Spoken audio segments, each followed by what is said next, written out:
नमस्कार दर्शकों, मैं रश्मि सक्सेना आज मौजूद हूँ मास्टर शेफ बरेली युक्ति अग्रवाल के साथ। तो आइए जानते हैं कि कैसा रहा उनका सफर एक हाउसवाइफ से मास्टर शेफ बनने तक का, और साथ ही ये जानेंगे कि आज उनके पिटारे में होली के त्योहार को लेकर क्या नया है। नमस्कार युक्ति, स्वागत है आपका बीएम डिजिटल के कार्यक्रम आपकी बात में।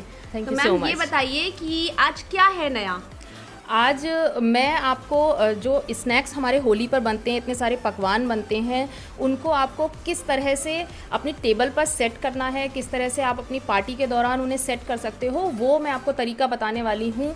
एक्चुअली आज मैं आपको बताऊँगी कि शार्कूटरी बोर्ड के बारे में। शार्कूटरी एक फ्रेंच वर्ड है जिसमें कि आप मीट और चीज़ वगैरह को रखते हो, बट हम होली मना रहे हैं तो सारा कुछ वेजिटेरियन है, बट हमारा कंसेप्ट एक्चुअली शार्कूटरी बोर्ड से ही प्रेरित है। तो यहाँ पर मैं आपको दिखाऊंगी कि किस तरह से ये जो बोरिंग सा नाश्ता आपको बोल्स में दिख रहा है, इसको हम बहुत ही ब्यूटीफुल तरीके से अरेंज करने वाले हैं। ये तो बहुत ही अच्छी बात है, क्योंकि हम नाश्ता तो होली का बहुत सारा बना लेते हैं, लेकिन उनको अरेंज कैसे कर सकते हैं, उनको सबको सर्व कैसे कर सकते हैं, ये एक यूनिक आइडिया है जो कि आज आप हमें देने वाले हैं। तो फिर चलिए शुरू करते हैं।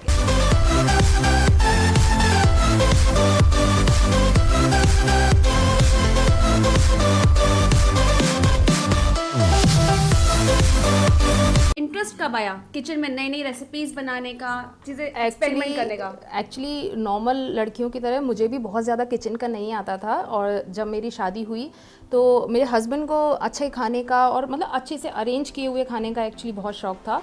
तो उनकी वजह से धीरे धीरे मैंने बनाना शुरू करा, क्योंकि अगर आप हर बार रेस्टोरेंट में जाओगे तो ऑब्वियसली आपकी हेल्थ के लिए बहुत अच्छा नहीं है, तो इसलिए मैंने घर पर बनाती थी। तो धीरे धीरे करके मेरे अंदर स्किल्स अच्छे से मैंने डेवलप किए, लोगों को ऑब्जर्व करती थी कि किस तरह से आपको प्लेटिंग करनी है, किस तरह से हम इसके टेस्ट को बढ़ा सकते हैं। तो इस तरह से धीरे धीरे मेरे जो खाना बनाने का सफ़र है वो शुरू हुआ। तो कैसा रहा आपका हाउसवाइफ से एक मास्टर शेफ बनने का सफ़र? बहुत अच्छा। और एक्चुअली मैंने कभी सोचा नहीं था कि जो चीज़ मैं अपने घर के लिए करती हूँ मैं बाहर तक ला सकती हूँ। एक्चुअली मैं एक फ़िटनेस फ्रीक भी हूँ, तो मैं ये ज़रूर कहूँगी कि बहुत सारे लोगों को लगता है कि अगर हम घर में भी बहुत ज़्यादा नॉर्मल खाना खाते हैं तो उसमें भी हमें बहुत कैलोरीज़ का ध्यान रखना चाहिए। स्टिल मैं आपको बताऊँ, अगर आप बाहर का खाना एक बार खाते हैं और घर का वही सब अगर कुछ फ्राइड भी खाते हो, रिच फूड भी खाते हो, वो शायद 3 से 4 बार भी खाते हो, तो वो इक्वल होता है। तो बेसिक मेरा यही था कि खाना बनाने के पीछे कि स्वाद के साथ साथ मेरी सेहत भी अच्छी बनी रहे।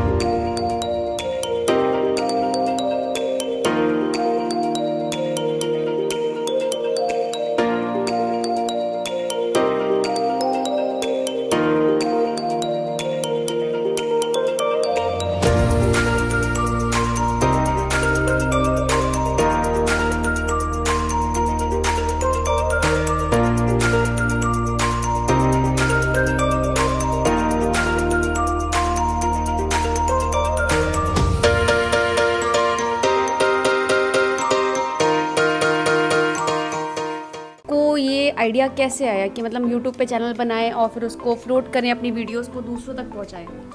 एक्चुअली जैसे मैं जो खाना घर पर बनाती थी तो अक्सर मुझसे मान लीजिए मेरे घर में कोई गेस्ट आए तो वो मुझसे पूछते थे कि इसकी रेसिपी क्या है, आपने कैसे बनाया है।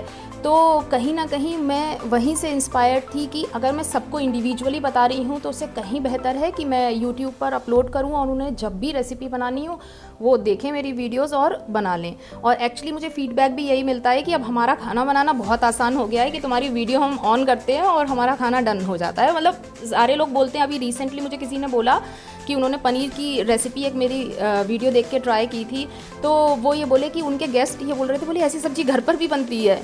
तो दैट्स अ कॉम्प्लीमेंट।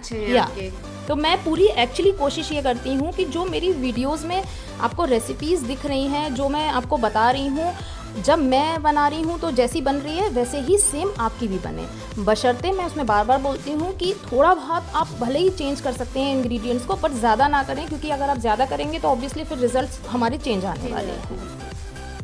थोड़ा सा फ्रूट्स भी डाल देंगे ताकि जिसको फ्रूट खाने हो, हाँ, वो भी टेस्ट ले सके साथ में इसका। एग्जैक्टली। एक तो फ्रूट्स देखिए फ़ायदेमंद तो हैं ही, टेस्टी भी हैं, और इसका एक फ़ायदा ये और है कि मान लीजिए आपने नमकीन कोई चीज़ खाई, उसके बाद जब आप मीठा खाते हो तो उसका टेस्ट उतना अच्छा नहीं आता है। बट अगर आप बीच में फ्रूट ले लेते हैं, कोई भी सिट्रस फ्रूट ले लेते हैं या कोई भी फ्रूट खाते हैं, तो आपकी जो टेस्ट बड्स हैं वो न्यूट्रल हो जाती है, बेटर हो जाता है। तो आप यानी अगर आप मीठे के बाद नमकीन खाओगे या नमकीन के बाद मीठा खाएंगे तो उतना ही अच्छा टेस्ट आपको आएगा। और बेसिकली हमारी जो प्लेटर है वो मतलब और हेल्दी भी हो जाएगा।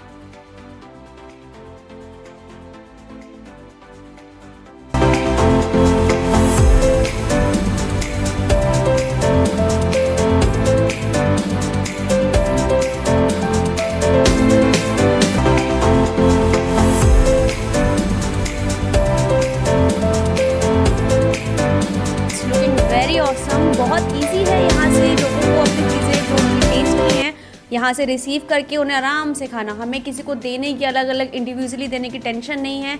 हमने इसको रेडी कर दिया, जिसको जो अच्छा लग रहा है वो इसमें से ट्राई कर सकता है, वो इसमें से ले सकता है, और जब ये ख़त्म हो जाए तो हम इसको दोबारा से फुलफिल भी कर सकते हैं। ये देखिए आप यहाँ पर आप देख सकते हो कि इतने सारे बोल्स खाली हैं आपके सामने ना, तो अगर आप नॉर्मल अरेंज कर रहे होते तो इसी तरह से बोल्स में अरेंज करते, बट सारी चीज़ें बोल्स की आप देख सकते हो कि हमने बोर्ड पर अरेंज कर दी हैं, है ना। यहाँ रखा हुआ नॉर्मल लग रहा है, बट यहाँ पर लगा हुआ कितना ग्रेसफुल लग रहा है और बहुत ही टेम्पटिंग लग रहा है ना।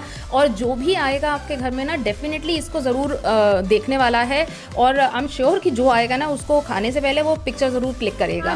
तो ये एक कंसेप्ट है जो आप अपने घर में बहुत आसानी से कर सकते हो। और ऐसा नहीं है कि जो रेसिपीज़ मैंने इसके अंदर अरेंज की हैं आपको भी वही चाहिए, आप अपनी पसंद की कोई भी रेसिपी इसके अंदर ऐड कर सकते हैं, जो भी आपके घर वालों को पसंद है, जो भी आपके फैमिली मेम्बर्स फ्रेंड्स वगैरह खाते हैं वो सब रख सकते हैं। कोई भी फ्रूट ऐड कर सकते हैं इसके अंदर, तो इट्स योर चॉइस कि आपको इसके अंदर क्या ऐड करना है, बट अपनी क्रिएटिविटी को के हिसाब से आप इसमें चीज़ें अरेंज कीजिए और मज़ा कीजिए। बिल्कुल। जैसे कि अभी आपने देखा मैम ने एक बहुत ही यमी सा, एक बहुत ही बढ़िया सा उन्होंने स्टाइल सिखाया हमें, जो कि हम होली के त्यौहार पे यूज़ कर सकते हैं। साथ ही अब हम आए हैं इनके किचन में, जो कि एक जादुई जगह है जहाँ से इन्होंने कई सारी रेसिपीज़ निकाली हैं और कई लोगों को सिखाई हैं। तो जैसे कि देख सकते हैं कि मैम अभी भी कुछ काम कर ही रही है किचन में। कुछ ना कुछ एक्चुअली एक्सपेरिमेंट चलते ही रहते हैं किचन में, और कई बार तो ऐसा होता है कि मैं रेसिपी कोई ट्राई कर रही होती हूँ और बहुत अच्छी बनती है ना, तो मैं फटाफट से उसको नोट डाउन कर लेती हूँ, सो दैट ऐसा ना हो कि मैं जब बनाऊँ तो मैं कुछ ऐड करना भूल जाऊँ।